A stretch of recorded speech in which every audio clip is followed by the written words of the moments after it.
மறுபடியும் கர்த்தருடைய சமூகத்திலே உங்களை சந்திப்பது பாக்கியம். ஆமென். வேற எங்கேயோ நாம இருக்கிறத விட கர்த்தருடைய சமூகத்திலே ஒருத்தர் பார்த்துக்கிறது நல்லது. ஆமென். பக்கத்தில் இருக்கிற பார்த்து சொல்லுங்க, கர்த்தருடைய சமூகத்திலே அதுவும் துதிக்கிற ஸ்டைல்ல உங்களை பார்க்கறது சந்தோஷம். ஆமென். ஹல்லேலூயா. சில நேரத்தில் நம்ம ஃப்ரெண்ட்ஸை நம்ம பார்க்கும்போது சொல்லுவோம், நீ அந்த கடையில் டீ குடிச்சிட்டு இருந்தல்ல, அப்போ பார்த்தேன் அப்படி சொல்லுவோம். இல்லை, நீ அவசர அவசரமாக ஏதோ கோபம் யார்ட்டையோ பேசிட்டு இருந்த, அப்போ பார்த்தேன்னு சொல்லுவோம். அதெல்லாம் இருக்கட்டும், ஆனால் துதிக்கும் போது பார்க்கறது ஒரு பாக்கியம். ஆமென். ஹல்லேலூயா. என்றால் அங்கே கர்த்தர் இருக்கிறார், துதிகளின் மத்தியிலே வாசம் செய்கிற தெய்வம் அங்கே இருக்கிறார். அதனால் அவருடைய சமூகத்திலே அவருடைய பிள்ளைகளாய் நாம் சந்திப்பது மிகவும் பாக்கியம். மறுபடியும் கர்த்தராகிய இயேசு கிறிஸ்துவின் நாமத்தினாலே உங்களுக்கு வாழ்த்துதலை சொல்லிக் கொள்கிறோம். நமக்கு தெரிந்த ஒரு காரியத்தை வேதத்திலிருந்து நாம் பார்த்து அன்றாடம் நம்முடைய வாழ்க்கையிலே வாழ்கிற வாழ்க்கைக்கு சம்பந்தமாக சில காரியங்களை நாம் பார்த்து பிறகு நாம் ஜெபித்து முடிக்கலாம் என்று நினைக்கிறேன். பிரசங்கியின் புஸ்தகம் 12ஆம் அதிகாரம் 7ஆம் வசனம். பிரசங்கி 12. இவ்விதமாய் மண்ணானது தான் முன்னிருந்த பூமிக்கு திரும்பி ஆவி தன்னை தந்த தேவனிடத்திற்கு மறுபடியும் போகாததற்கு முன்னும். போதும். இங்கே மண், இந்த சரீரம் ஒரு இடத்துல இருந்து வந்துச்சு, அது திரும்ப அங்க போயிரும் அப்படின்னு வாசிக்கிறோம். பிறகு ஆவி தன்னை தந்த தேவனிடத்திற்கு மறுபடியும் போகாததற்கு முன்னும். அப்படி என்றால் நம்முடைய ஆவியும் எங்கே இருந்து வந்ததோ அந்த இடத்திற்கு அது போக வேண்டும். அப்படி என்றால் நாம் இங்கே இந்த பூமியில இப்படி ஒரு அமைப்புல, இப்படி ஒரு சரீரத்துல நாம் வாழ்வதற்கு முன்பதாய் வேற ஒரு மண்டலத்திலே வாழ்ந்திருக்கிறோம். அந்த வாழ்க்கை முடிந்து விட்டது என்று நாம் சொல்ல முடியாது. அந்த ஆவிக்குரிய மண்டலத்திலேயும் சில காரியங்கள் நடந்து கொண்டுதான் இருக்கிறது. அதன் பிரதிபலிப்புகள் நம்முடைய வாழ்க்கையில, இந்த நிஜ வாழ்க்கையிலே வந்து கொண்டுதான் இருக்கிறது. அப்படின்றா இந்த ஆவிக்குரிய மண்டலத்திலே நடக்கிற சில காரியங்கள் எல்லாம் நம்முடைய நிஜ வாழ்க்கையிலே அது வெளிப்படும். நம்முடைய நிஜ வாழ்க்கையிலே நாம் செய்கிற காரியங்கள் ஆவிக்குரிய வாழ்க்கையிலே சில மாற்றங்களை ஏற்படுத்தும். இதனாலதான் மத்தேயு 18ஆம் அதிகாரம் 18ஆம் வசனத்துல இயேசு கிறிஸ்து இப்படி சொல்லியிருக்கிறார், நீங்கள் பூமியிலே எதை கட்டுகிறீர்களோ அது பரலோகத்திலே கட்டப்படும், நீங்கள் பூமியிலே எதை கட்டவிழ்க்கிறீர்களோ அது பரலோகத்திலே கட்டவிழ்க்கப்படும் என்று சொல்லுகிறார். அப்படின்னா இந்த நிஜ வாழ்க்கையிலே நாம் செய்கிற காரியங்கள் ஆவிக்குரிய மண்டலத்திலே ஏதோ ஒரு மாற்றத்தை உருவாக்குகிறது. அந்த ஆவிக்குரிய மண்டலத்திலே நடக்கிற சில காரியங்கள் நம்முடைய நிஜ வாழ்க்கையிலே பாதிப்பையும் ஆசீர்வாதத்தையும் கூட ஏற்படுத்துது. இன்றைய செய்தியின் தலைப்பு என்னவென்றால் ஆவிக்குரிய போராட்டம், ஆவிக்குரிய யுத்தம், ஸ்பிரிச்சுவல் வார்ஃபேர். இந்த ஆவிக்குரிய யுத்தம் என்றால் நிறைய பேர் நம்ம அப்படியே நம்ம சத்தமா ஜெபிக்கணும், சத்தமா எல்லாத்தையும் பண்ணணும், இல்லை கம்பீரமா பண்ணணும், அவசியம், உண்மைதான், தேவைதான். பட் அதே நேரத்தில் சில ஆவிக்குரிய யுத்தங்களை நாம் ரகசியமாகத்தான் செய்ய வேண்டும். ஹல்லேலூயா. அந்த ஆவிக்குரிய தாக்கங்கள் எப்படி நடக்கும், அந்த யுத்தங்களை நாம் எப்படி செய்ய வேண்டும் என்பதை குறித்து தான் இன்னைக்கு நம்ம நிறைய காரியங்களை பார்க்க போகிறோம். எரேமியா 29ஆம் அதிகாரத்துல ஒரு வசனம் எல்லாருக்குமே மனப்பாடமா தெரியும். நான் உங்களை பற்றி நினைத்திருக்கிற நினைவுகளை அறிவேன், அது தீமைக்கான நினைவுகள் அல்ல, அது நன்மைக்கான நினைவுகளே இல்லை அப்படின்னு ஒரு வசனம் இருக்கு. அப்படி என்றால் நம்முடைய வாழ்க்கைக்கு பரலோகம் ஒரு திட்டம் போட்டு வைத்திருக்கிறது. அந்த திட்டத்தின்படி பரலோகம் நம்முடைய வாழ்க்கையிலே ஆசீர்வாதங்களையும் நன்மைகளையும் ஆரோக்கியத்தையும் சுகத்தையும் கொடுக்கறதுக்கு அது ஒரு பிளான் பண்ணி பரலோகமும் பிதா குமாரன் பரிசுத்த ஆவியானவரும் வேலை பார்த்துக்கிட்டு இருக்காங்க. ஆனால் அதே சமயத்தில் யோவான் 10ஆம் அதிகாரம் 10ஆம் வசனத்துல இயேசு கிறிஸ்து ஒரு விஷயத்தை சொல்லுகிறார், திருடன் திருடவும் அழிக்கவும். அவன் ஒரு பிளான் வச்சிருக்கான். இந்த ஆவிக்குரிய மண்டலத்திலே பிதா குமாரன் பரிசுத்த ஆவியானவர் வேலை செய்து கொண்டிருக்கும் அதே அந்த ஆவிக்குரிய மண்டலத்திலே நமக்கு தெரியாமல் பிசாசும் வேலை செய்து கொண்டிருக்கிறான். ஸோ பிசாசோட பிளான் ஒன்று இருக்கு நம்முடைய வாழ்க்கைக்கு, கர்த்தருடைய பிளான் ஒன்று இருக்கு. நாம் நம்முடைய வாழ்க்கையை எதற்கு திறந்து கொடுக்கிறோமோ அதுதான் நிறைவேறும். அதனாலதான் வேதம் சொல்லுகிறது, சாலமன் சொல்லுகிறார், ஜீவனும் மரணமும் நம்முடைய நாவின் அதிகாரத்தில் இருக்கிறது. ஸ்பீக் இட் அவுட் அப்படின்னு சொல்றாரு. நீங்க பேசுங்க, அதனால தான் இயேசு இப்ப நம்ம வாசித்த மத்தேயு 18ஆம் அதிகாரம் 18ஆம் வசனத்தை பார்த்த மாதிரி நீங்க இந்த பூமியில கட்டுகிறது நம்ம எல்லா ஆக்ஷனும் இந்த பூமியிலே நாம் செய்கிற எல்லா ஆக்ஷனும் வாயின் வார்த்தையில தான் இருக்கு. நம்ம ரட்சிக்கப்பட்டோம்னு சொல்றோம். எதை கொண்டு ரட்சிக்கப்பட்டோம்? என்ன ஒரே ஒரு ஆக்ஷன் பண்ணோம், தண்ணியில முக்கி எந்திரிச்சோம். அதன் பிறகு நம் தேவனை உயர்த்துகிறோமா? ஆமா, உயர்த்துகிறோம். எப்படி? உம்மை உயர்த்துகிறேன் என்று சொல்லுகிறதுனால. ஆண்டவரே உம்மை ஆராதிக்கிறேன் என்று சொல்லுகிறதுனாலே நாம் அவரை ஆராதிக்கிறோம். அப்படிதானே? ஸோ எல்லாமே நாம் இயேசு என்னுடைய தெய்வம் என்று நாம் ஞானஸ்நானம் கொடுக்கும்போது நம்மகிட்ட ஒரு கேள்வி கேட்பாங்க. ஞாபகம் இருக்கா? ஒரு கேள்வி கேட்பாங்க ஞானஸ்நானம் கொடுக்கும்போது, நீ கர்த்தராகிய இயேசு கிறிஸ்துவை தெய்வமாய் ஏற்றுக்கொண்டு இல்லை அவருக்கென்று வாழ்வாயா? ஆம் என்று நாம் சொன்ன இந்த ஒரே ஒரு வார்த்தையை பரலோகம் நம்புது இல்ல? அப்படி என்றால் நம்முடைய வார்த்தையின் வல்லமை நமக்கு தெரியுதோ இல்லையோ, பரலோகம் நம்புது. ஆமென், ஹல்லேலூயா, ஹல்லேலூயா. அப்படி என்றால் இந்த நம்முடைய செயல்பாடுகள் எல்லாம், நம்முடைய வாயின் வார்த்தைகள் எல்லாம், நம்முடைய எண்ணங்கள் எல்லாம் கிறிஸ்துவுக்கு நேராய் அல்லது பரிசுத்த ஆவியானவருக்கு நேராய் இருக்கும் என்றால் நாம் அந்த ஆவிக்குரிய யுத்தத்தை மேற்கொள்ள முடியும். அந்த ஆவிக்குரிய யுத்தத்திலே நாம் மேற்கொண்டு விட்டால் இந்த பூமியிலே நாம் சமாதானமாய் வாழ முடியும். சில நேரத்தில் ஆவிக்குரிய மண்டலத்திலே நமக்கு விரோதமாய் பெரிய யுத்தம் வந்திருக்கும். அது லேசான ஒரு காயமாய் கர்த்தர் மாத்திருப்பார். ஏனென்றால் யுத்தம் கர்த்தருடையது. ஆமென். நிறைய டைம்ல அதான் நடந்திருக்கும். நிறைய டைம்ல ஆண்டவரே நான் ஏன் இந்த எனக்கு சின்ன ஒரு காயம் வந்துச்சு, ஏன் இது வந்துச்சு அப்படின்னா இதை விட ஒரு பெரிய பாதிப்பு தான் பிசாசு போட்டு வச்சிருந்த பிளான். ஆனால் கர்த்தரோ அதை நன்மையாய் முடிய பண்ணுகிறார். ஆமென். நம்முடைய ஆண்டவருக்கு நிறைய பேர் இருக்கு. அதுல ஒரு பேர் இது எனக்கு ரொம்ப பிடிச்ச பேரு, நன்மையாய் முடிய பண்ணுவார். ஆமென். பக்கத்துல சொல்லுங்க, நான் வணங்குற தெய்வம் நம்முடைய வாழ்க்கை தாறுமாறா இருந்தாலும் நன்மையாய் முடிய பண்ணுவார். ஹல்லேலூயா, ஹல்லேலூயா, ஹல்லேலூயா. கிளைமேக்ஸ் சீன் கர்த்தர்கிட்ட தாங்க. ஆமென், ஹல்லேலூயா. சோ அந்த சாத்தானுடைய தந்திரங்கள் எல்லாம் எப்படி இருக்குன்னு நம்ம பார்க்கலாம். இந்த சாத்தானுடைய தந்திரங்களில் பிரதானமான ஒரு தந்திரம் நம்ம கிட்ட அவன் அடிக்கிற தந்திரம் என்னன்னு பார்க்கணும்னா, முதல் பிசாசானவன் நம்ம எந்த ஒரு மிருகத்தை யூஸ் பண்ணா? சர்பத்தை யூஸ் பண்ணா. சர்பம் என்பது மலைப்பாம்பு, பைத்தான் அப்படின்னு சொல்லலாம். அந்த சர்ப்பமானது அது எதிரியை தாக்கும் போது ரொம்ப வீரியமாய் தாக்காது. எடுத்த உடனே வந்து அடிச்சு தூக்காது. சிங்கத்தை மாதிரி ஒரு அடி அடிச்சு கிழிச்சு எடுக்காது. இன்னும் சொல்ல போனா இந்த சர்ப்பம் இருக்கு பாருங்க, அதுக்கு பல்லு கூட கிடையாது. புரியுதுங்களா? இன்னும் ஒரு படி மேல போய் சொல்றேன் பாருங்க, அதுக்கு விஷம் கூட கிடையாது. நம்ம சொந்தக்காரங்க மாதிரி தான். ஒண்ணுமே இருக்காது. அழகா இருக்கும், பலன்னு இருக்கும். யோசிச்சு பாருங்க, அந்த மலைப்பாம்பு ஒரு மானு கிட்ட போச்சுன்னா எடுத்த உடனே படம் எடுத்து காட்டாது. நல்ல பாம்பு மாதிரி எடுத்த உடனே அவனை கொத்திடுவேன் அப்படின்னு வாயை திறந்து விஷத்தெல்லாம் கக்காது. அமைதியா பக்கத்துல போவோம். ஐ எம் ஹார்ம்லெஸ் அப்படின்னு காட்டும். என்னால உனக்கு எந்த பாதிப்பும் இல்லை, பாரு எனக்கு பல்லு கூட இல்லை, பாரு எனக்கு எதுவுமே இல்லை, ஆனா நான் பாரு இவ்வளவு பலன்னு இருக்கேன், ஷைனிங்கா இருக்கேன். இப்படிதான் வருவான் பிசாசு. நான் பொதுவாக சொல்றது வழக்கம், யூத் மீட்டிங்ல எல்லாம் பிசாசு எல்லாம் இப்போ ஜிம்முக்கு போயிட்டும், பியூட்டி பார்லர் போயிட்டும், புல்லட்லயும் கேடிஎம் பைக்லயும் தான் வரான். இப்பெல்லாம் அவன் கொம்பு வால்லாம் வச்சுட்டு இருக்கிறது இல்லை, டீசெண்டா தான் வரான்.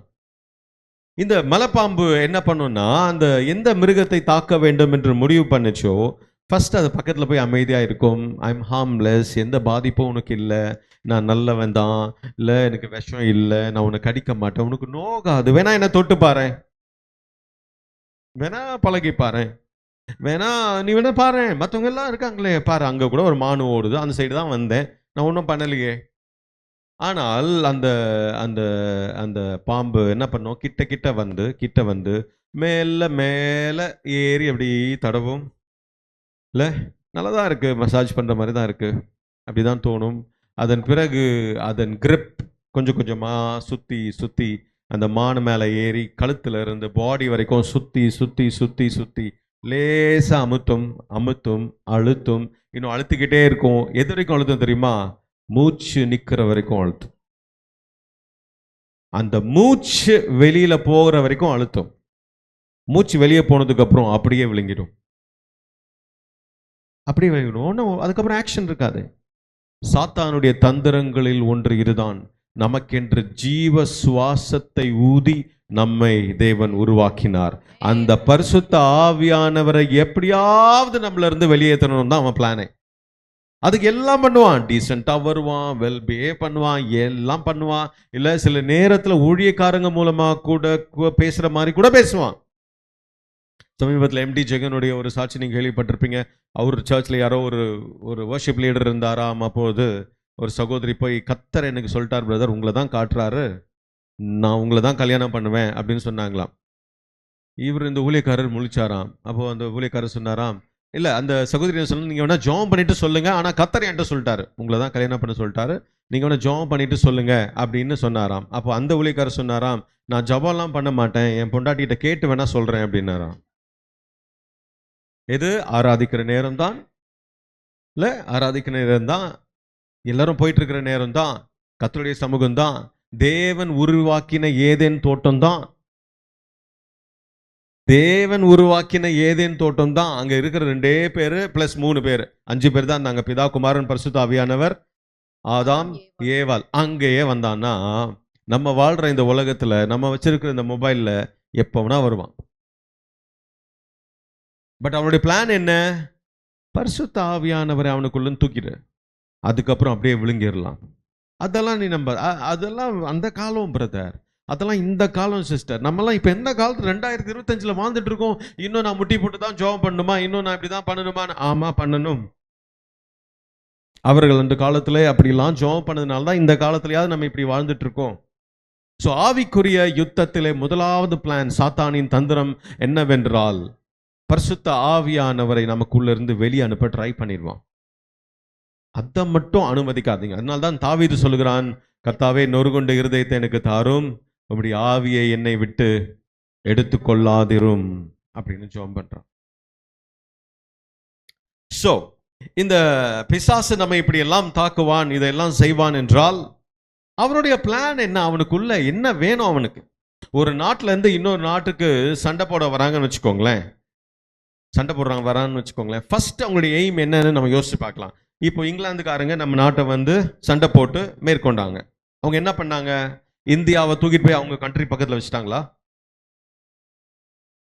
அப்படியே வச்சாங்க. இந்தியாவை தூக்கிட்டு போயிட்டு அங்கே வச்சிருந்தா நல்லா இருந்திருக்கும், இல்லை ஐஸ்லாம் கொட்டியிருக்கும்.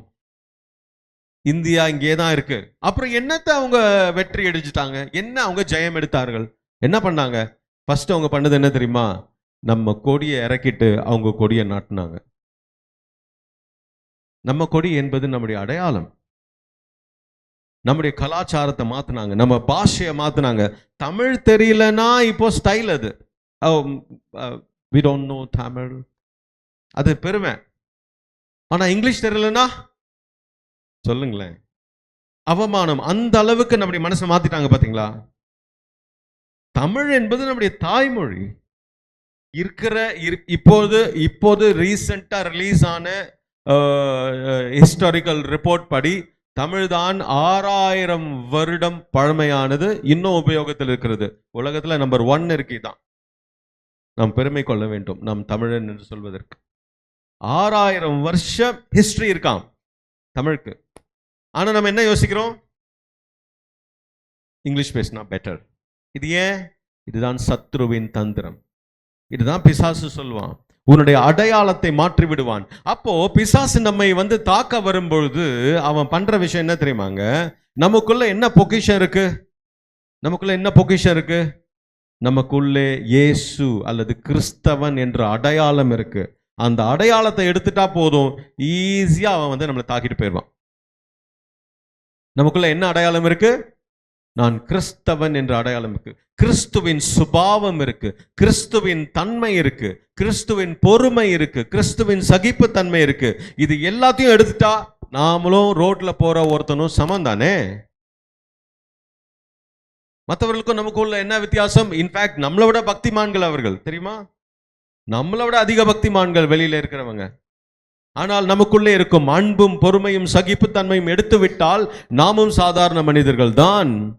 அப்படி நாமும் சாதாரண மனிதர்களாகிவிட்டால் சாத்தான் ஈஸியா நம்மளை ரட்சிப்புல இருந்து வழிவிழக செய்து விடுவான்.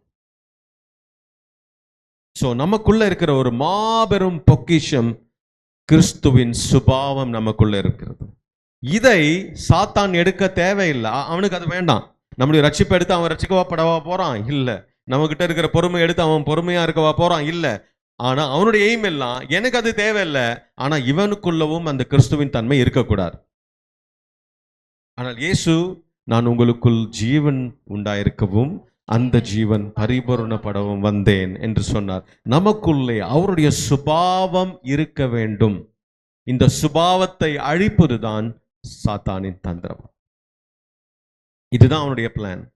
ஆக இதுல நம்ம என்னெல்லாம் செய்யலாம்னு பார்க்கலாம். முதலாவது நாம் பார்க்க போகிற காரியம், சாத்தான் எப்படியெல்லாம் அல்லது எதையெல்லாம் நம்ம மேல இருந்து எதையெல்லாம் அவன் தாக்குவான் என்று பார்ப்போம் என்றால், முதலாவது அவன் நம்முடைய அடையாளத்தை தாக்குவான். நான் இப்ப சொன்ன மாதிரி, he will attack your identity and he will attack your call. உங்க அபிஷேகத்தை அடிப்பான். இயேசு கிறிஸ்து இந்த பூமிக்கு வந்து 40 நாள் ஃபாஸ்டிங் இருந்தார். 40 நாள் ஃபாஸ்டிங் இருந்து முடிச்ச உடனே நம்ம எல்லாம் என்ன நினைப்போம்? சூப்பர் பவர் வந்துருச்சுன்னு நினைப்போம். 40 நாள் ஃபாஸ்டிங் முடிஞ்சு ஃபர்ஸ்ட் வந்தது பிசாசு தான். இதுக்கு தான் பிரதர் நாம் ஃபாஸ்டிங்கே இருக்கிறது இல்லை. அப்படியா? நீங்க ஃபாஸ்டிங் இருக்கிறீங்களோ இல்லையோ, அவன் மானங்கெட்ட பய சும்மா வந்து நிற்பான். யார் சொல்றேன்னு தெரியுதுல்ல? உங்க சொந்தக்காரன் நினைச்சுக்காதீங்க, அவன் அடிக்கடி வீட்டுக்கு வரான், அதை நான் சொல்லலை. இந்த பிசாசை சொல்றேன். மானம், சூடு, சொரணை எதுவுமே இல்லை. ஃபாஸ்டிங் இருந்து வெளியே வரும்போது இயேசுகிட்டே அவன் சொல்றான், நீ தேவனுடைய குமாரனே ஆனால். யார் சொன்னது அவருடைய தேவனுடைய குமாரன் இல்லைன்னு?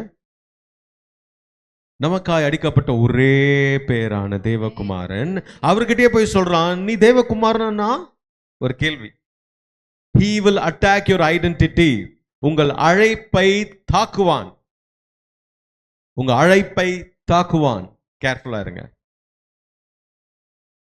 சிம்சோன் எடுத்துக்கலாமே. நியாயாதிபதிகள் புஸ்தகத்துல அது எழுதப்பட்டிருக்கு, உங்களுக்கு எல்லாருக்கும் தெரியும். நான் உள்ள போய் வாசிக்க விரும்பல, பட் உங்களுக்கு எல்லாருக்கும் தெரியும். சிம்சோன் என்று ஒருவன் இருந்தான். அவனுடைய அப்பா பேர் என்ன? மனோவா. அவங்க அந்த மனோவாக்கும் அவருடைய மனைவிக்கும் பல வருஷமா குழந்தை இல்லாம இருந்துச்சு. ஆனா பல வருஷமா இந்த மீதியானியர்கள் வந்து இவங்களை, பெலிஸ்தியர்கள் இல்ல, அவங்க வந்து இவங்களை அட்டாக் பண்ணிக்கிட்டே இருக்கிறாங்க. நியாயாதிபதினு ஒருத்தன் யாருமே இல்லை. அதனால தேவன் பொறுத்திருந்து பார்த்து கல்யாணமாகி பல வருடங்களாய் குழந்தை இல்லாமல் இருக்கிற மனோவாவை பார்த்து அவங்களுக்கு ஒரு குழந்தைய கொடுத்து அந்த குழந்தைய வளர்த்து எடுத்து அந்த குழந்தையின் மூலமாக விடுதலை தருவதற்காக ஒருத்தன் பிறந்து வர வரைக்கும் தேவன் வெயிட் பண்றார் பாருங்க.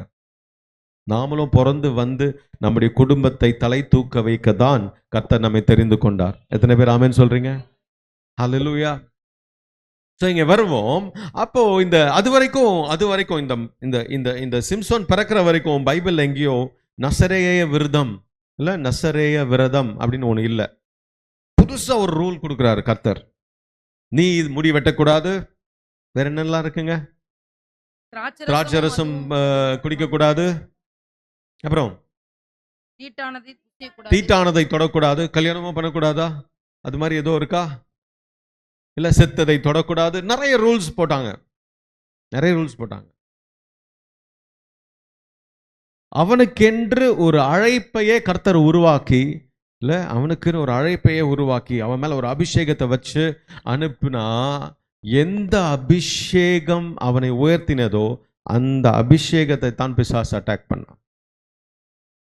உங்களுக்கு எல்லாம் தெரியும் அவன் எங்க எப்படி அவனுடைய வாழ்க்கை மாறினது என்று. உங்களுடைய அழைப்பு என்னன்னு பாருங்களேன், அதுதான் பிசாசு தாக்குவான். கேர்ஃபுல்லா இருங்க.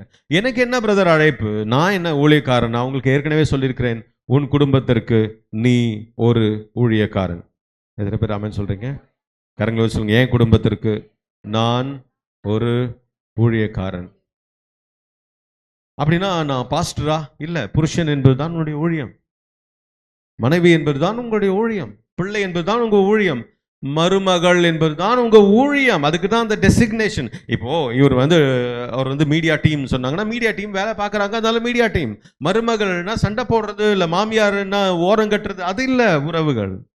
அதற்கென்று சேவை செய்யும் ஊழிய அபிஷேகம்னு ஒன்று இருக்கு. அதற்கு தான் தேவன் உங்களுக்கு அந்த அந்த குடும்பத்தை கொண்டு போய் கொடுத்தார். உங்களால சரியான புருஷனாகவோ மனைவியாகவோ பிள்ளையாகவோ பெற்றோராகவோ எந்த உறவில் இருக்கீங்களோ, மாமனோ மச்சானோ இல்ல சித்தப்பாவோ இல்ல சித்தியோ, எந்த உறவுல நீங்க இருக்கீங்களோ அந்த உறவிலே நீங்கள் உண்மையா இல்லாமல் போகுவதற்கான தாக்குதலை தான் பிசாசு கொண்டு வருவான். அப்ப நம்ம என்ன சொல்லுவோம், ஆபீஸ்ல ரொம்ப நல்லவங்க ஆனா வீட்டுல சண்டைக்காரன்னா உன்னுடைய அபிஷேகம் ஆபீஸ்க்கு இல்ல, உன்னுடைய அபிஷேகம் உன் வீட்டுக்கு தான் ஃபர்ஸ்ட்.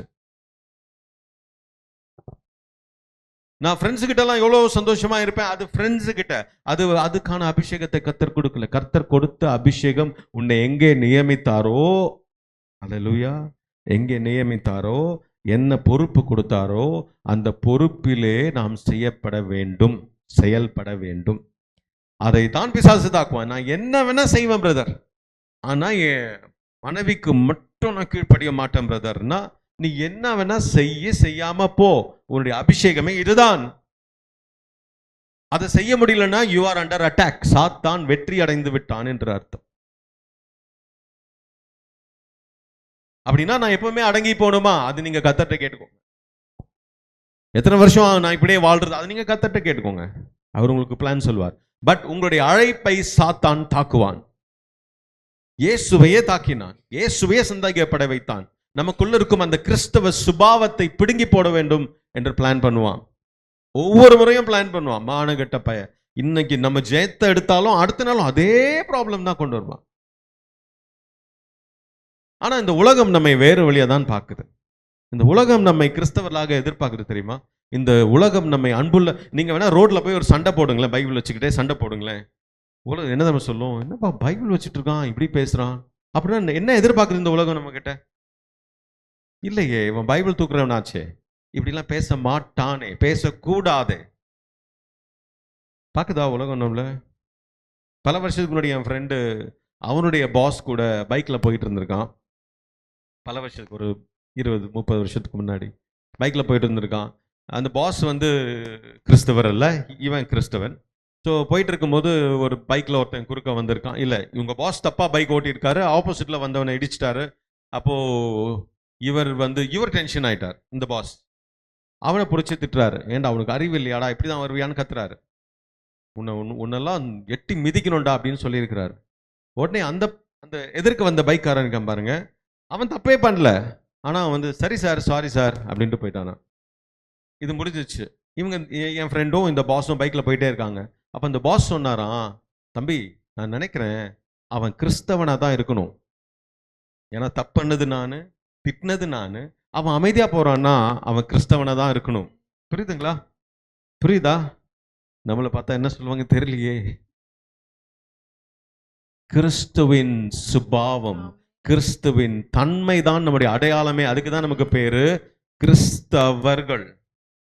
கிறிஸ்துவும் அவர்களும், கிறிஸ்தவர்கள் பிரித்து எழுதுக, கிறிஸ்து பிளஸ் அவர்கள், கிறிஸ்தவர்கள். வேற ஏதாவது தெய்வத்தை அட்டாச் பண்ணி யாரையாவது கூப்பிட்டு பார்த்துருக்கீங்களா? தெய்வத்துடைய பெயரே நம்முடைய அடையாளமாக கொடுக்கப்பட்டிருக்கிறது. நாம் பாக்கியம் பெற்றிருக்க வேண்டும். ஆமென். கரங்களை வைத்து சொல்லுங்க, நான் பாக்கியவான், உம்முடைய நாமத்தை நான் தரித்து கொண்டிருக்கிறேன். ஆமென். இது பேரு தான் என் நாமம் தரிக்கப்பட்ட என் ஜனங்கள். யாரு? நாம் தான். அப்படி என்றால் நாம் கிறிஸ்தவர்கள் என்றால் நமக்குள்ள இருந்து வெளியே வர வேண்டிய சுபாவம் என்ன? அவருடைய பொறுமை, அவருடைய சகிப்புத்தன்மை, அவருடைய காரியங்கள் எல்லாம் வெளியே வர வேண்டும். சோ முதலாவது அவன் எதை தாக்குவான்? நம்முடைய அபிஷேகத்தையும், நம்முடைய ஊழியத்தையும், நம்முடைய அடையாளத்தையும் தாக்குவான். இரண்டாவதாக அவன் என்ன பண்ணுவான்னா, சங்கீதத்தில் ஒரு வசனம் இருக்கு, கர்த்தர் வீட்டை கட்டாராகில் கட்டுகிறவர்களின் பிரயாசம் விருதா. கட்டுகிறவர்களின் பிரயாசம் விருதா. கட்ட மாட்டாங்கன்னு சொல்லல, கட்டுவாங்க, ஆனா வேஸ்டா போயிடும். He will exhaust us. நம்மை தோய்வடைய பண்ணிடுவான். என்ன இவ்வளோ வருஷம் நான் பண்ணிட்டு இருக்கேன், ஆனா ஒண்ணுமே நடக்கலையே, இனிமேல் நான் பண்ண மாட்டேன். புரியுதுங்களா?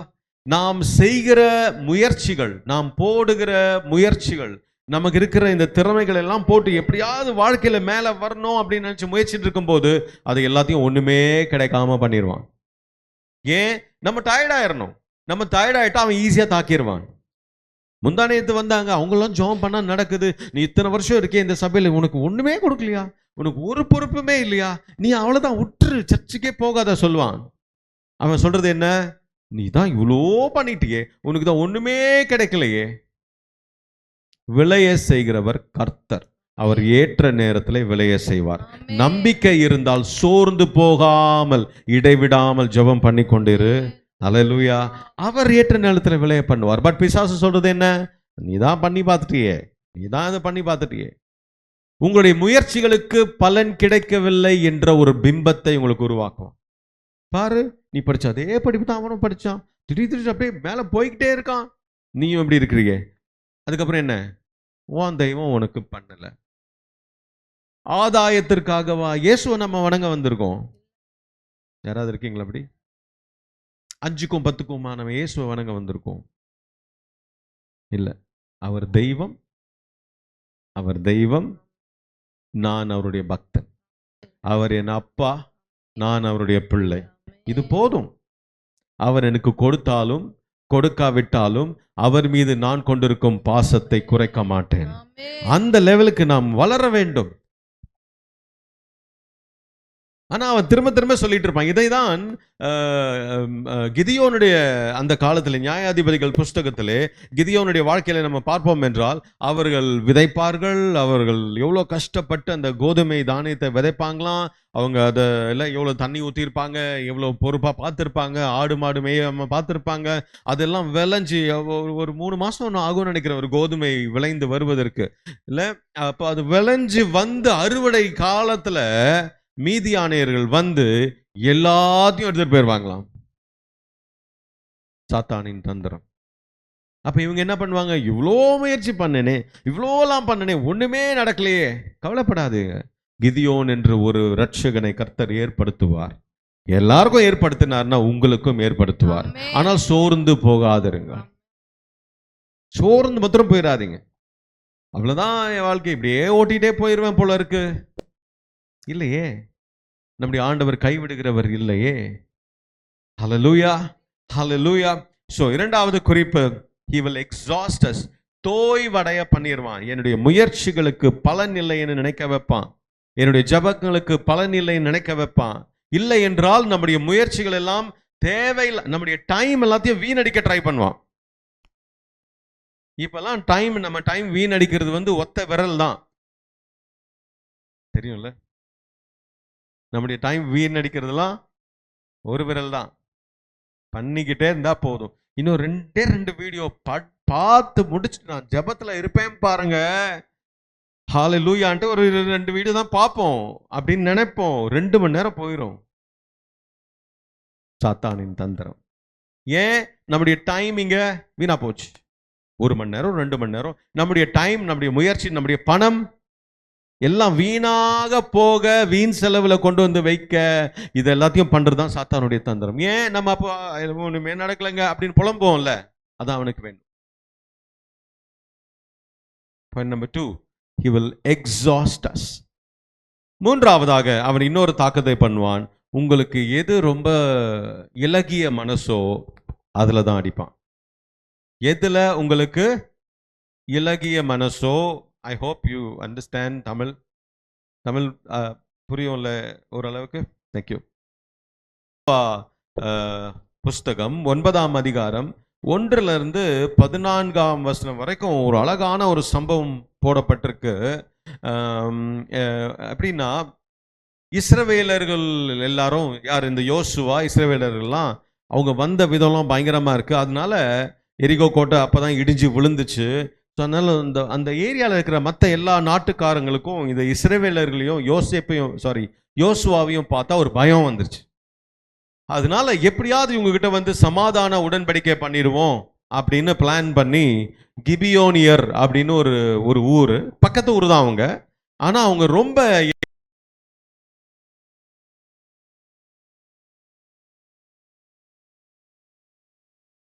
தூரத்துல இருந்து வர மாதிரி, அவங்க கிழிஞ்ச ட்ரெஸ்ஸை போட்டுக்கிட்டு, அவங்க ட்ரெஸ் எல்லாம், அவங்க சாப்பாடு எல்லாம் மக்கி போய், அவங்க செருப்பெல்லாம் கிழிஞ்சு போய், அப்படியே இவங்க ரொம்ப ஒரு 30-40 நாளா நடந்து வந்த மாதிரி ஒரு ஃபீல் கொடுத்து, யோசுவா கிட்ட வந்து எப்பா அவங்க பேசின விதம் பயங்கரமா இருக்கும்.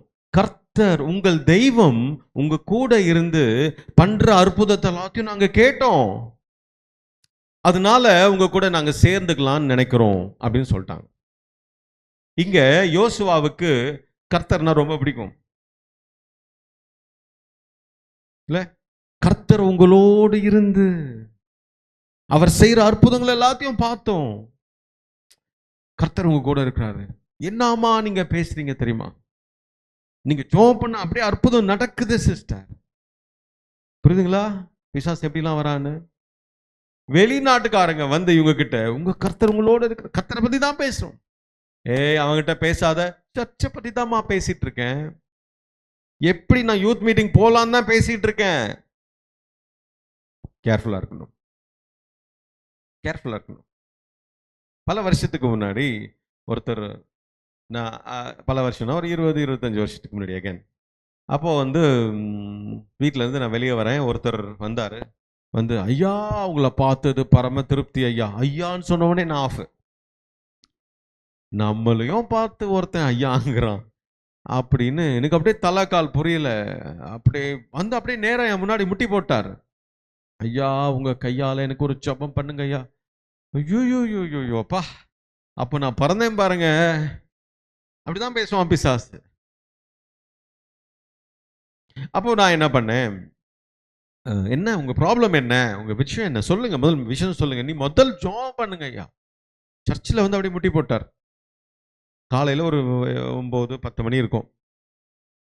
அப்புறம் சரி ஜெபம் பண்ணுறேன். அவர் சொல்கிறார், என்ன சொல்கிறாரு, நான் வெளியூர்லேருந்து வந்தேன், என் பொண்ணுக்கு ஹார்ட்டில் ஓட்டை, நீங்கள் ஜெபம் பண்ணால் அந்த ஓட்டெல்லாம் அடைஞ்சிரும். பயங்கரமாக பேசுகிறாரு. அந்த சர்டிஃபிகேட்லாம் காணும், எல்லாத்தையும் தொலைச்சிட்டேன், இப்போ நான் போய் டாக்டரை பார்க்கணும். இது எனக்கு ஒன்றுமே புரியல. ஆனால் என்ன ஐயான்னு சொல்லிட்டாரு, அது மட்டும் மண்டையில் ஓடிக்கிட்டே இருக்கு. ஐயா, நம்ம ஐயா லெவலுக்கு வந்துட்டோம், நம்ம பெரிய ஆள் ஆகிட்டோம், நம்மளும் ஊழியக்காரர் ஆகிட்டோம். அப்போ நான் போயிட்டு அம்மா எனக்கு காசு வேணும்னு கேட்குறாரு, அவ்வளோதான். நான் போய் அம்மாட்ட சொன்னேன், அம்மா இது மாதிரி ஒருத்தர் வந்திருக்கிறாரு, இது மாதிரி கேட்குறாருன்னு சொன்னோடனே, அவன் ஃப்ராடு, அவனை நம்பாத அப்படின்னாங்க.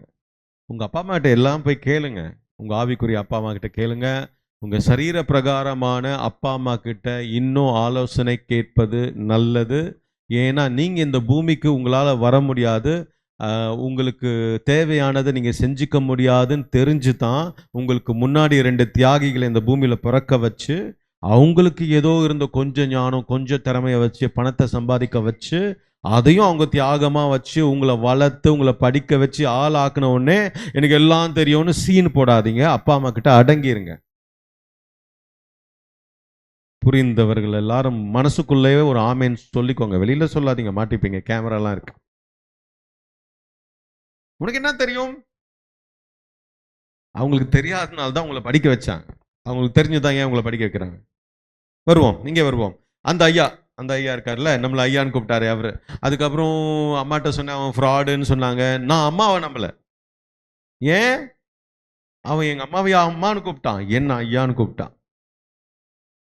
சரி, அப்புறம் அவன்கிட்ட போய் பேசினேன், என்கிட்ட இருந்த கொஞ்சம் காசு கொடுத்தேன், நீங்கள் போங்க, போயிட்டு சாப்பிட்டுட்டு இதெல்லாம் இந்த போலீஸ் ஸ்டேஷனில் கம்ப்ளைண்ட் கொடுத்துட்டு வாங்க அப்படிலாம் சொன்னேன். எல்லாம் முடிச்சுட்டு சரி இவன் எங்கே தான் போகிறான், காசுலாம் கொடுத்து அனுப்பினேன், இவன் எங்கே தான் போகிறான் அப்படின்ட்டு சர்ச் மேலே ஏறி நின்று பார்த்துட்ருக்கேன். எங்கள் சர்ச்லேருந்து லெஃப்டில் ஒரு ரோடு போனீங்கன்னா ஒரு கொஞ்சம் தூரத்தில் வைன் ஷாப் இருக்கு.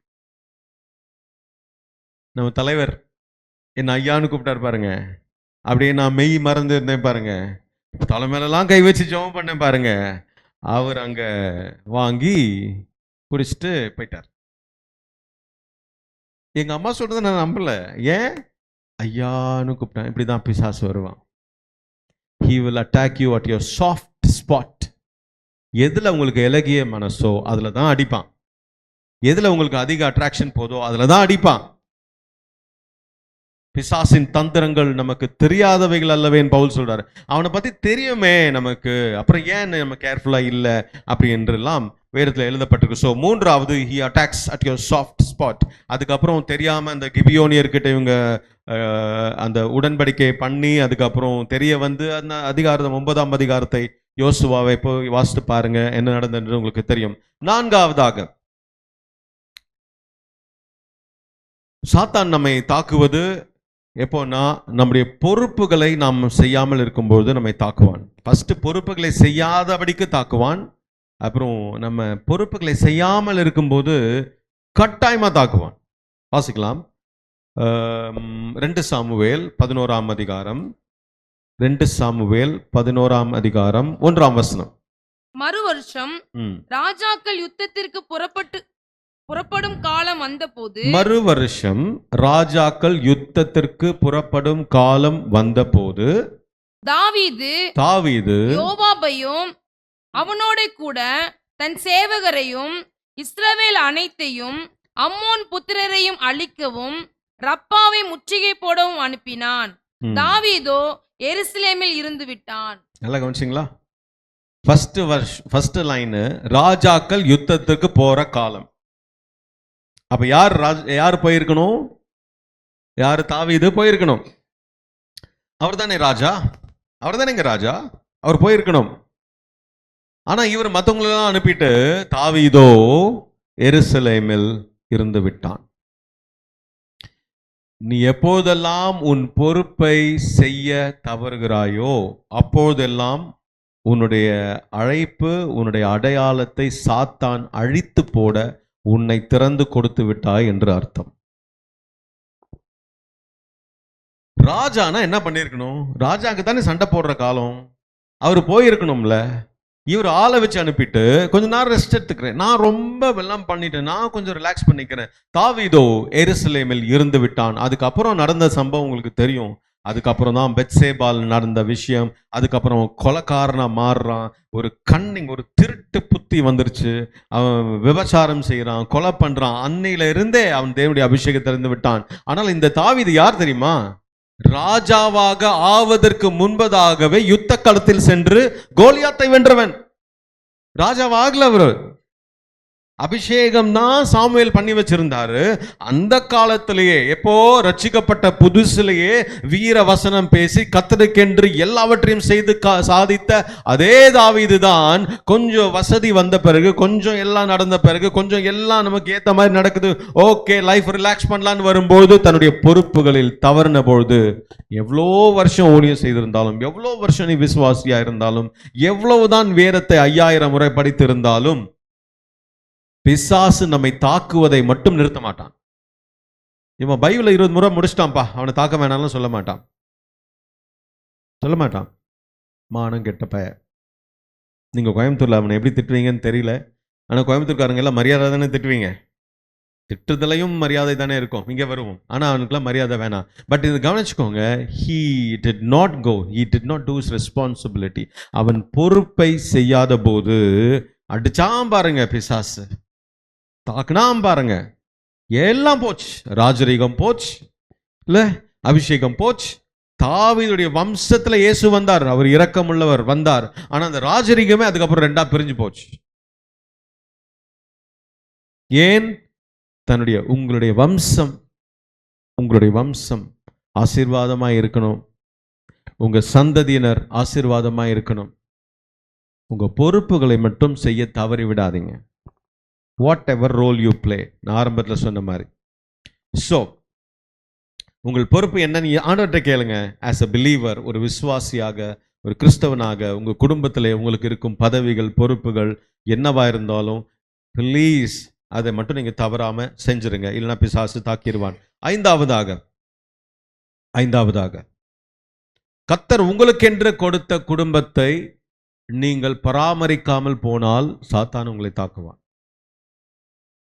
கர்த்தர் உங்களுக்கென்று கொடுத்த குடும்பத்தை நீங்கள் பராமரிக்காமல் போனால், கவனிக்காமல், அவன் பார்த்துப்பான் விடுங்க, நம்ம பிள்ளை தானே, அவன் பார்த்துப்பான் விடுங்க, அவங்க இதுதானே பண்றாங்க, அவங்க அது சரியாயிடும் விட்டுருங்க. இல்லை, அவனை திட்டாதீங்க. அப்பா கண்டிச்சா அம்மா வந்து திட்டுறது, அம்மா கண்டிச்சா அப்பா திட்டுறது, இல்லை பிள்ளைங்கள வேணாம் விடுங்க, அவன் பார்த்துப்பான், அவன் எல்லாம் சரிப்பான். இல்லை, தன் இஷ்டத்துக்கு விடப்பட்ட பிள்ளை தன் இஷ்டத்துக்கு விடப்பட்ட யாரா இருந்தாலும் ஓகே, நமக்கு அந்த பொறுப்பு ஆண்டவர் கொடுத்திருக்கிறார். நாம நம்முடைய குடும்பத்துல தவறுகள் நடக்கும்போது நாம கேட்க வேண்டிய கேள்விகளையும் உணர்த்த வேண்டிய உணர்த்துதல்களையும் கொடுத்துதான் ஆக வேண்டும். அவன் வாலிப பையன், அவன் அப்படியே விட்டுறலாம். வேண்டாம். அவன் பிள்ளை சின்ன பையனா இருக்கும் போதே அவனை கண்டித்து கர்த்தருடைய பாதையில் நடத்து. அவன் வயதான பிறகும் அதை அவன் செய்வான். செல்லம் கொடுத்து செல்லம் கொடுத்து செல்லம் கொடுத்து செல்லம் கொடுத்து வளர்த்துட்டு அதுக்கப்புறம் திடீரென்று அவர்களை போட்டு, இல்ல நீ இதை பண்ணக்கூடாது, அதை பண்ணக்கூடாது, இது செய்யக்கூடாது, இதெல்லாம் நீ இப்படி பண்ணணும். அதான் சொல்லுவாங்க, குழந்தையா இருக்கும் போது 1 வயசு 1.5 வயசுல அதுக்கு பேச தெரியாது. பேசு பேசுன்னு உயிரை வாங்க வேண்டியது நம்ம தான், நம்ம குழந்தைய தான். அம்மா சொல்லு, அப்பா சொல்லு, அது என்ன சொல்லு, இது என்ன சொல்லுன்னு பேசு பேசுன்னு பேச வேண்டியது. அது பேச ஆரம்பிச்சு ஒரு 6-7 வயசு வரும்போது பேசாத, அமைதியாயிரு. நம்ம தான், நம்ம பிள்ளைங்கள தான். போடா, போய் எல்லார்ட்டையும் பழகுடா, போய் வெளியில போய் எல்லார்ட்டையும் பேசுறா, எதுக்கு இப்படி அமைதியா வீட்டுக்குள்ளேயே உட்காந்துருக்க, நாம தான் சொல்லுவோம். அதுக்கப்புறம் இதை நம்பி அவன் போய் எல்லார்ட்டையும் பேச ஆரம்பிச்சிட்டான்னு வச்சுக்கோங்க, நீ எதுக்கு இப்படி ஊர் ஃபுல்லா சுத்திக்கிட்டே இருக்க, அதுவும் நாம தான். என்ன தம்பி சிரிக்கிறீங்க? பாதிக்கப்பட்டிருக்கீங்க போல இருக்கே. கண்டிச்சிருங்க. அவன் உடனே திருந்த மாட்டான். என்னைக்காவது உன் பிள்ளை என்னை திட்டின உடனே ஓகேமா இனிமேல் நான் செய்ய மாட்டேன் அப்படின்னு சொல்லுவானா? சொன்னதே கிடையாது. அது புருஷனா இருந்தாலும் சரி, மனைவியா இருந்தாலும் சொல்லி, மற்ற இனிமேல் இதை செஞ்ச, நாளைக்கு மட்டும் இந்த கத்திரிக்காய் குழம்பு இருந்துச்சுன்னு, சத்தியமா நாளைக்கு கத்திரிக்காய் குழம்பு தான்.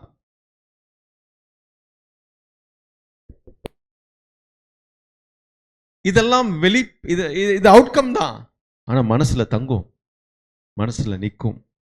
அவன் வளர்ந்து வரும்போது அம்மா அப்பா சொன்னாங்களே, அப்பா இப்ப சொன்னாங்களே, என் மனைவி அப்ப சொன்னாலே, என் புருஷன் சொன்ன, என் மாமியார் அப்பவே சொன்னாங்க, நான் தான் அவங்க சொல்லி நான் எது கேட்கணும், அப்ப புரியும். அப்ப லேட்டா புரியும். உங்கள் குடும்பத்தினருக்கு நீங்க உங்க பொறுப்புகளை கண்டிஷன் நேரத்துல கண்டிப்பு, திட்ட வேண்டிய நேரத்துல திட்டணும், அரவணைப்பு நேரத்துல அரவணைப்பு. நம்ம பிள்ளைங்க they go through lots of problemsங்க. பெற்றவங்களுக்கு சொல்றேன், பெரியவங்களுக்கு சொல்றேன். நீங்க வாழ்ந்த காலத்துல இந்த ஒரு மரத்தை சுத்திக்கிட்டு, நம்ம வாழ்ந்த காலத்துல சொல்றேன், நம்ம மாங்குன்னு படிப்போம். நம்ம படிக்கும் போது நீங்க யோசிச்சு பார்த்தீங்களா, லீவ் விட்டாங்கன்னா அந்த கொஸ்டின் பேப்பர்ல இருக்கிற ஆன்சரை 2 முறை எழுதிட்டு வரணும். யாரெல்லாம் எழுதிருக்கீங்க?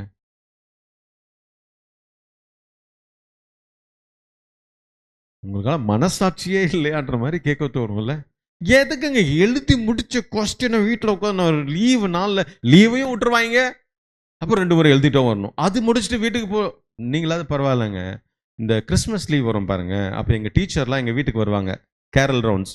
நான் அவங்களும் ஒரு கிறிஸ்தவ இயக்கம். ஸோ அவங்கெல்லாம் டீச்சர்லாம் என் வீட்டுக்கு வருவாங்க கிறிஸ்மஸ், அந்த கேரல் ரவுண்ட்ஸ் நைட்டு வருவாங்க. விழுந்து விழுந்து கவனிப்பேனே, முறுக்கு கொடுக்கறது என்ன, ஜாங்கிரி கொடுக்கறது என்ன, ஏன் முடிச்சுட்டு நான் லீவ் முடிச்சுட்டு போவோம்ல, நியூ இயர் முடிச்சுட்டு ஸ்கூலுக்கு போவோம்ல, அப்போ தைரியமா போய் ஹோம்ஒர்க் பண்ணாம நிற்கிறது. மனசாட்சியில அடிப்பாங்க. மனசுல தோணும், எக்ஸ்ட்ரா ஜாங்கிரி கொடுத்தேனே, எக்ஸ்ட்ரா ரசகுல்லா கொடுத்தேனே, இப்படி அடிக்கிறிய, வெளியே போய் நில்லுன்னு. அடா பாவீங்களா, உட்காருங்க சார் உனக்கு நான் காஃபி கொடுத்தேனேன்னு தோணும். ஆனா இப்ப பிள்ளைங்க ஸ்மார்ட்.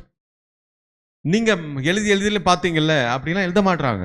எங்களுக்கு தெரியும், நாங்கள் பண்ணிடுவோம் அப்படி என்று சிலர்லாம் ப்ரூவ் பண்ணிட்டு வராங்க. சிலரே நாம கண்டிச்சு தான் ஆகணும். சிலர்லாம் வேற லெவலில் இருக்காங்க, அவங்க ஈஸியாக புரிஞ்சுக்கிறாங்க, ஈஸியாக படிச்சுக்கிறாங்க.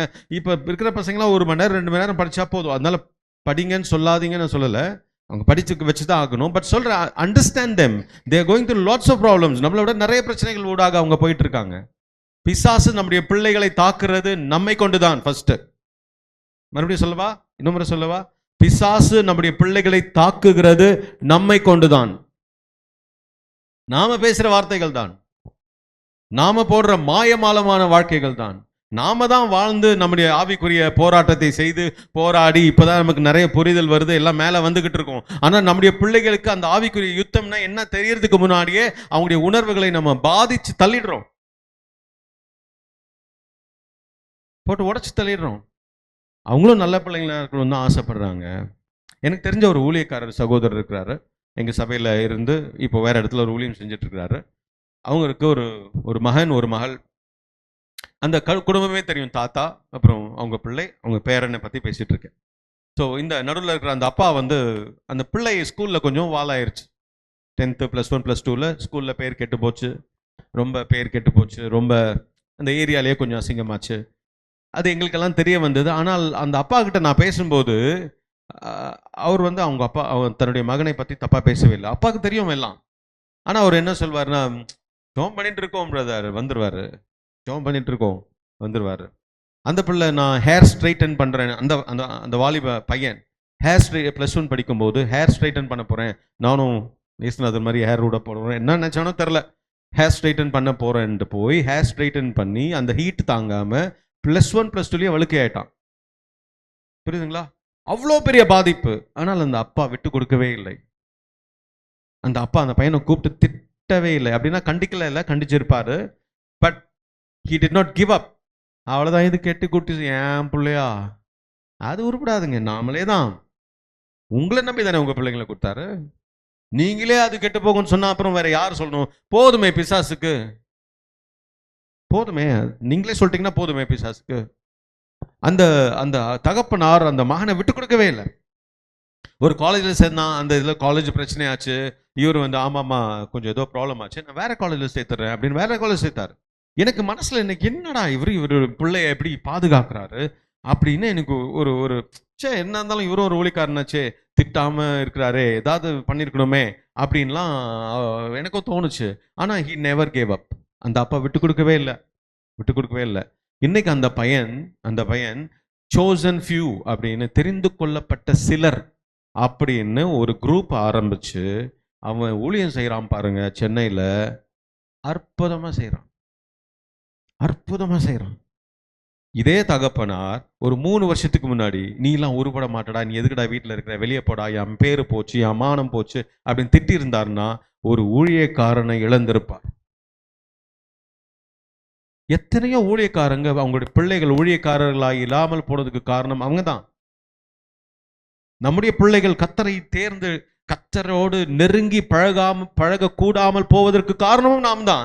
ஏன்னா ஜெபம் பண்ணி முடிச்ச உடனே நாம பேசுற வார்த்தைகள், நாம போடுற விஷயங்கள், நாம போடுற சண்டைகள், இதெல்லாம் பார்த்து இவங்க இதான் கிறிஸ்தவ வாழ்க்கையா அப்படின்னு ஆயிராங்க.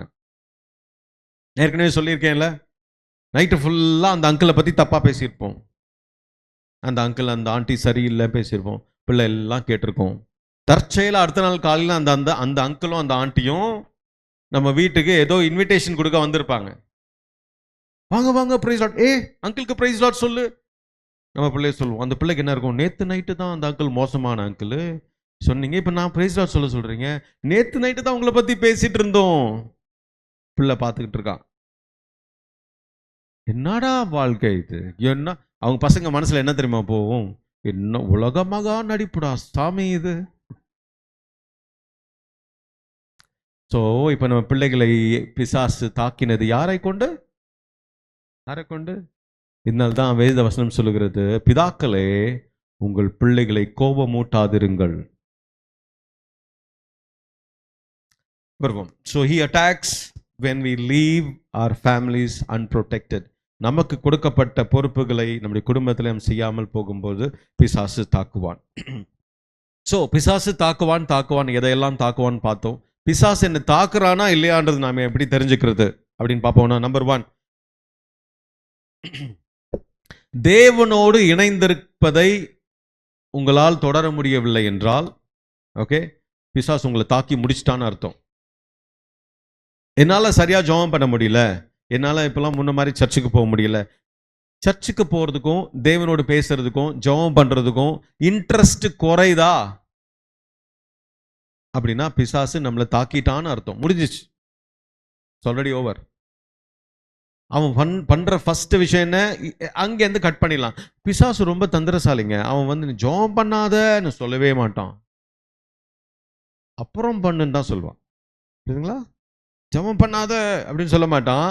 அங்கே பாரு பாயெல்லாம் அப்படி இருக்கு பாரு, எல்லாத்தையும் எடுத்து வச்சுட்டு இந்த உபவாசம் பண்ணோன்னு நீங்கள் வீட்டில் உட்காந்தீங்கன்னு வச்சுக்கோங்களேன், ஃபஸ்ட்டு 2 மணி நேரம் வீடை க்ளீன் பண்ணிட்டு இருப்பீங்க. எத்தனை பேருக்கு அப்படி நடந்திருக்கு? இல்லை, ஜெபம் பண்ணணும்னு உட்காரும் போது தான் அங்கே தொங்குற துணி தெரியும், உட்காரும் போது தான் அந்த புக்கெல்லாம் என் பையன் பாருங்க எப்படி போட்டிருக்கான்னு க்ளீன் பண்ண ஆரம்பிச்சிருவீங்க வீட்டை. பிசாசின் தந்திரம். ஜெபம் பண்ண மாட்டான்னு சொன்னா உடனே பிசாசுக்கு எதிர்த்து நில்லுங்கள், நான் ஜெபம் பண்ணியே அவன் என்ன நிற்போம். ஆனால் அவன் அப்படி சொல்ல மாட்டான், அப்புறம் பண்ணிக்கோயேன். இப்போ நீ பாவம், நீ ரொம்ப டென்ஷனாக இருக்க, தூங்குறதுக்கு முன்னாடி அப்படியே ஒரு 4 பாட்டை பாடி நீ ஜெபம் பண்ண அப்படின்னு சொல்லுவான். ஆனா தூங்குறதுக்கு முன்னாடி நாமளே தூங்கிடுவோம். பாயிண்ட் நம்பர் 1, கர்த்தருக்கும் கர்த்தருக்கு அடுத்த காரியங்களுக்கும் ஊழியத்திற்கும் வேத வாசிப்புக்கும் ஜெபத்திற்கும் இன்ட்ரெஸ்ட்டை குறைச்சிடுவான். Point number 1. பாயிண்ட் நம்பர் 2, பழைய பாவங்கள் திரும்ப வரும், பழைய சுபாவங்கள் திரும்ப வரும். 20 வருஷத்துக்கு முன்னாடி நான் அவங்கள மன்னிச்சுட்டு மறந்துட்டேன், அந்த பிரச்சனை எனக்கு இல்லை, அந்த கசப்பு இல்லைன்னு சொல்லியிருப்பீங்க. திடீர்னு பார்த்தோன்னே ஆமா இல்ல அவங்க அப்படி பண்ணாங்கல்ல அப்படின்னு தோணுதா? பிசாசு நம்மளை தாக்கி முடிச்சிட்டான்னு அர்த்தம்.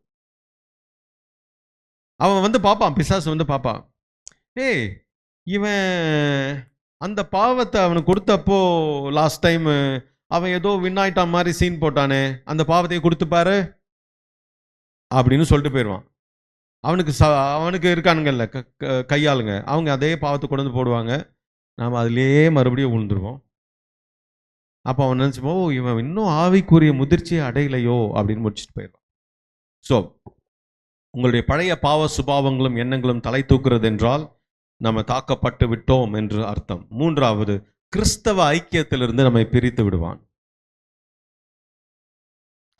தயவு செஞ்சு எவ்வளோ முடியுமோ அவ்வளோலாம் ஒன்றா உட்காந்து ஜெபம் பண்ணுங்க. 2 பேர் 3 பேர் உட்காந்து ஜெபம் பண்ணுங்க. அது ஃபேமிலியாக இருந்தாலும் சரி, இல்லை ஃப்ரெண்ட்ஸு, இல்லை youth team, girls, ladies, women, இல்லை அதனால தான் சபையில் சில சபையில் எல்லாம் மென்ஸ் கேதரிங் தனியாக இருக்கும், வேலை செய்கிறவர்கள் தனியாக இருக்கும், தொழிலதிபர்களுக்கு தனியாக ஒரு ப்ரேயர் இருக்கும், சிஸ்டர்ஸ்க்கு தனியாக இருக்கும், காலேஜ் ஸ்டூடெண்ட்ஸ்க்கு தனியாக. இதெல்லாம் ஏன்னா அந்தந்த ஏஜில் அப்படியே குரூப் பண்ணி ஒன்று சேர்ந்து ஜெபிக்கணும். இது எதுவும் உனக்கு வேணாம், நானே கர்த்தர், நானே உன்னை பார்த்துக்கொள்வேன், நீ மணியன் மகனே தனியாக வா, நான் உன்கிட்ட பேசிக்கிறேன், உனக்குள்ளே எல்லாவற்றையும் வைத்து விட்டேன், நீ தான் அதிக பக்திமான் அப்படின்லாம் ஆண்டவர் சொல்ல மாட்டார்.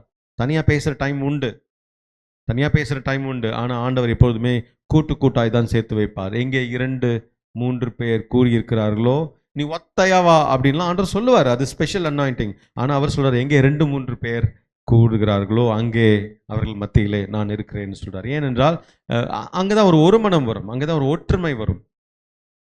உங்களை கிறிஸ்தவ ஐக்கியத்திலேருந்து காலி பண்றான் பிசாசு அப்படின்னா நீங்க அதுக்கு மாத்திரம் இடம் கொடுத்துறாதீங்க. ஃப்ரெண்ட்ஸ் வச்சுக்கோங்க, உலகத்தில் உங்களுக்கு ஃப்ரெண்ட்ஸ் இருக்கட்டும், ஆனால் சர்ச் ஃப்ரெண்ட்ஸ்ன்னு இருக்காங்களா? இவன் என் ஸ்கூல் ஃப்ரெண்டுன்னு ஒருத்தன் இருக்கும், இல்லை இவன் என் காலேஜ் ஃப்ரெண்டுன்னு ஒருத்தன் இருப்பான், இவன் கூட நான் ஒன்றா வேலை பார்க்குறேன்னு ஒருத்தன் இருப்பான். என் சர்ச் ஃப்ரெண்டுன்னு ஒருத்தன் இருக்கானா? என் ப்ரேயர் ஃப்ரெண்டுங்க இவன் அப்படின்னு யாரா இருக்காங்களா உங்களுக்கு? என் ப்ரேயர் ஃப்ரெண்டு ஃபோன் பண்ணி எனக்கு கொஞ்சம் மனசு கஷ்டமாக இருக்குடா, ஒரு ஜெபத்தை பண்ணுறா பார்ப்போம் அப்படின்னு அவன் ஒரு ஃபோனில் ஜெபம் பண்ணி நல்லா இருக்கும்ல அப்படிலாம் இருந்தா? அப்படி ஒரு ஃப்ரெண்டு இருக்கணும்ல. ஃபோன் பண்ணி நான் ஒரு முறை ஒரு கடையில் இருந்தப்போ, இன்னும் 5 நிமிஷம் தான் இருக்குது, இன்னும் நிறைய பேச வேண்டியது இருக்குது, பார்க்கலாம். பாஸ்டர் போய் முறைக்கிறாரு, சரி. ஒரு முறை ஒரு கடையில் இருந்தப்போ ஒருத்தன் வந்து அவன் ஃப்ரெண்டுக்கு ஃபோன் பண்ணி கூப்பிட்றான், ஏய் கட்டாயமாக வாடா அப்படின்னா. எங்கடா கூப்பிட்றேன் அப்படின்னா, இல்லை நான் வாங்கிட்டேன், சரக்கு வாங்கிட்டேன், தண்ணி வாங்கிட்டேன், கப்பலாம் வாங்கிட்டேன், நீ கட்டாயமாக வந்துடுறா. ஏய் வீட்டுக்கு வந்துட்டேன்டா, இதுக்கப்புறம் என் பொண்டாட்டிகிட்ட சொல்லிட்டு வர முடியாது. அவன் சொல்கிறான், ஏய் நீ வந்து தாண்டா ஆகணும். அவ்வளோ கம்பல் பண்ணுறாங்க. நான் நிறைய பேர் பார்த்துருக்கேன், இந்த தண்ணி அடிக்கிறதுக்கு மாத்திரம் எவ்வளோ கம்பல் பண்ணுவாங்க தெரியுமா? வந்து தாண்டா இன்னும் நீ இப்படி பண்ணிட்டு அப்படியே பாசம் பொங்கும். ஜெபத்துக்கு நம்ம எப்படி கூப்பிடணும்? இப்போ என்ன பாசம் நமக்கு பொங்கணும்? ஏய் நீ வாடா ஜெபம் பண்ணலாம். வர முடியலடா, எனக்கு கொஞ்சம் வேலையா இருக்கேன். நான் அங்க வரேன்டா, நீங்க எங்க இருக்க சொல்லு. சரி அப்படியே விடேன், அப்படியே ஃபோன் ஒரு கண்ணை மூடேன், ஜெபம் பண்ணலாம். கண்ணை கூட மூட வேணாம், அப்படியே நீ வண்டி ஓட்டிகிட்டே இருடா, நான் அப்படியே ஃபோன் பண்ணுறேன், ஜெபம் பண்ணுறேன். ஒரு ஃபோனில் ஒரு ஜெபம் பண்ணுங்க. அந்த காலத்தில் ஒன்றா வந்து அதுக்கு தானே மொபைல்லாம் இருக்கு இப்போ. உங்கள் கிறிஸ்தவ ஐக்கியத்தை பெருக்கிக் கொள்ளுங்கள். புரியுதுங்களா? பைபிள் வாசிக்க ஒரு ஃப்ரெண்டு எல்லாம் உருவாக்கலாம். அவன் டீக்கடை ஃப்ரெண்டு, அங்கே ஒரு ஃப்ரெண்டு, இங்கே ஒரு ஃப்ரெண்டு இருக்கிற மாதிரி. ஏன் பைபிள் ஃப்ரெண்டுடா அவன், யாரையாவது அடுத்த முறை கூட்டிகிட்டு வந்து யாரையாவது கூட்டிகிட்டு வந்து அவங்க இந்த சபைக்கு தான் வரணும்னு அவசியம் இல்லை. ஆனால் ஒழுங்கான ஒரு சபைக்கு போகிறவங்களா பார்த்துக்கோங்க, உபதேசம் கரெக்டாக இருக்கா பார்த்துக்கோங்க. கொண்டு வந்து இன்ட்ரடியூஸ் பண்ணுங்களேன் பாஸ்டருக்கு. பாஸ்டர் இவன் தான் என் பைபிள் ஃப்ரெண்ட், நானும் இவனும் நிறைய பைபிள் படித்து யோசிப்போம், இவன் தான் என் ப்ரேயர் ஃப்ரெண்ட். இல்லை, வளர்த்துக்கொள்வோம், கிறிஸ்தவ ஐக்கியத்தை வளர்த்துக்கொள்வோம். சரி, இவைகளை மேற்கொள்வது எப்படின்னு மாத்திரம் சில காரியங்களை நான் சொல்லி வேகமாய் முடிக்க விரும்புகிறேன். இவைகளை நாம் தாக்கப்படும்போது இவைகளை நாம் மேற்கொள்வது எப்படி என்றால், நான் ஒரு 5 பாயிண்ட் சொல்லுகிறேன். நம்பர் 1, பிதாவோடு நேரம் செலவிடுங்கள். ஜெபத்துல கர்த்தரோடு நேரம் செலவிடுங்கள். அவர்கிட்ட எல்லாத்தையும் பேசுங்க. எல்லாத்துக்கும் வசனம் இருக்கு, நான் சொல்லி முடிக்கிறேன். இரண்டாவதாக, பரிசுத்த ஆவியானவர் உங்களுக்குள்ளே இருந்து செயல்பட விட்டு கொடுங்கள். ஃபர்ஸ்ட் என்ன? ஜெபம் பண்ணுங்க. செகண்ட், பரிசுத்த ஆவியானவர் உங்களுக்குள்ளே இருந்து செயல்பட விட்டு கொடுங்கள். மூன்றாவது, வேதம் வாசிக்கும் போது நீங்கள் கிறிஸ்துவுக்குள் யார் அல்லது கிறிஸ்து எப்படிலாம் இந்த விஷயத்தை சமாளிச்சார் என்பதை தெரிந்து கொண்டு அந்த சுபாவம் உங்களுக்குள்ளே வெளிப்பட விட்டு கொடுங்கள். நான்காவதாக, துதிப்பதையும் ஆராதிப்பதையும் தயவு செய்து குறைத்து கொள்ளாதிருங்கள். அதை மாத்திரம் விட்டுறாதீங்க. ஸோ பேசிக் தான், நம்ம சின்ன வயசுலேருந்து கற்றுக்கிட்ட விஷயம் தான். ஜெபம் பண்ணுங்க, வேதம் வாசிங்க, பரிசுத்த ஆவியானவர் கூட இணைந்திருங்க. தேவன் உங்கள் ஜெப நேரம் லிஸ்ட் போட்டு கொடுக்குற நேரமாக இருக்க வேண்டாம். இல்லை, உங்கள் ஜெப நேரம் ஆண்டவரே எனக்கு இது வேணும், இது வேணும், இது வேணும், இது வேணும், இது வேணும், இது வேணும், ஆமேன், அது இல்லை. நீங்கள் ஆண்டவர்கிட்ட பேசுகிற நேரமாக இருக்கட்டும். நான்லாம் சில நேரத்தில் ஆண்டவர்கிட்ட பேசும்போது ஓப்பனாக பேசிடுவேன். ஓப்பனாக எப்படின்னு, ஆண்டவரே இனி நான் இந்த பாவத்தை செய்ய மாட்டேன் ஆண்டவரேன்னு சொல்லிட்டு அடுத்து சொல்லுவேன், ஆண்டவரே ஆனாலும் என்னை நம்பாதீங்க, நான் ஃப்ராடு பையன், அடுத்த முறை அந்த சோதனை வந்தாலும் விழுந்துருவேன் ஆண்டவரே, என்னால் முடியல. புரியுதுங்களா? பிதாவாகிய தேவனே, இந்த அருமையான மாலை வேலையில, பகலின் குளிர்ச்சியான வேலையில, இந்த நேரத்தில் நீ இறங்கும் அப்பா. அதெல்லாம் ஜெபம் பண்ணலாம், ஒன்றும் பிரச்சனை இல்லை. ஆனால் நம்ம அப்பாட்ட பேசும்போது யோசிச்சு பாருங்க, உங்கள் அப்பா மட்டும் நீங்கள் பேசும்போது, பிரியமான தகப்பனே, என்னை பெற்றெடுத்த தாயே, அப்படியா பேசுகிறோம்? பேசுங்க, தப்பு இல்லைன்னு நான் சொல்லலை. பட் அந்த உறவு இருக்கும்போதுமா அது கொடுமா அப்படின்னு கேட்குறோம்ல. ஆஃபீஸில் அவன் இப்படி திட்டாமா பேசுகிறோம்ல. அப்பா நாங்கள் போகும்போதுப்பா ஒருத்தர் முறைச்சிட்டே வந்தான்ப்பா, இப்படி தானே பேசுகிறோம். அப்பாட்ட அப்படி பேசலாமே. ஒரு குடும்பம் பிரிந்ததுக்கு காரணமே இந்த ஜெப ஸ்டைல். எங்கள் சபையில் ஒரு குடும்பம் பிரிஞ்சதுக்கு காரணமே அந்த புருஷன் பயங்கர வீரமுள்ள ஜெப வீரன். அவர் எப்படின்னா, அருமையான தேவனே, ஆண்டவரை கழுத்தை பிடிச்சி கேட்பாங்க பார்த்தீங்களா சில ஜெபம். ஆண்டவரே இந்த அருமையான வேலையில சாமி, எதுக்குப்பா ஆண்டவர் கழுத்தை பிடிக்கிற நீ? புரியுதுங்களா? ஆனா இந்த பொண்ணு எப்படி தெரியுமாமா? இந்த பொண்ணு ரொம்ப சாஃப்ட் ஜெபம். அப்பா எனக்கு தலைவலிக்குது ஆண்டவரே, எனக்கு கொஞ்சம் ஒரு மாதிரி இருக்கு. 2 ஜெபத்தையும் ஆண்டவர் கேட்பார். ஆனா இந்த வீரமுள்ள ஜெப வீரன் என்ன பண்ணிட்டாரு, என் பொண்டாட்டி ஆவிக்குரிய வாழ்க்கையே இல்லை, அந்த பொண்ணுக்கு ஜபிக்கவே தேவையில்லைன்னு வீட்டுக்கு அனுப்பிச்சு விட்டார். ஸோ இதையெல்லாம் நம்ம மேற்கொள்ளலாம். உங்க ப்ரேயர் டைம்ல ஆண்டவர் கூட பேசி சம்பாஷிக்கிற ஒரு டைமா இருங்க. ஆனால் கடைசியாக ஒன்று சொல்லி முடிக்கிறேன். இஸ்ரவேலர்கள் எகிப்திலிருந்து வந்தப்போ அந்த செங்கடல் 2 பிளந்துச்சு. அந்த செங்கடல் 2 பிளப்பதற்கு அந்த மக்கள் என்ன செஞ்சாங்க? ஒண்ணுமே செய்யல. மோசே என்ன செஞ்சார்? ஏதாவது சம்பந்தம் இருக்கா? ஒரு கடல் 2 பிளக்கிறதுக்கும் கையில வச்சிருக்கிற ஒரு குச்சியை அப்படி நீட்டுறதுக்கும் சம்பந்தம் இருக்கா? சம்பந்தமே இல்லை. ஆண்டவர் நினைத்தால் எல்லாவற்றையும் தானாக செய்திருக்க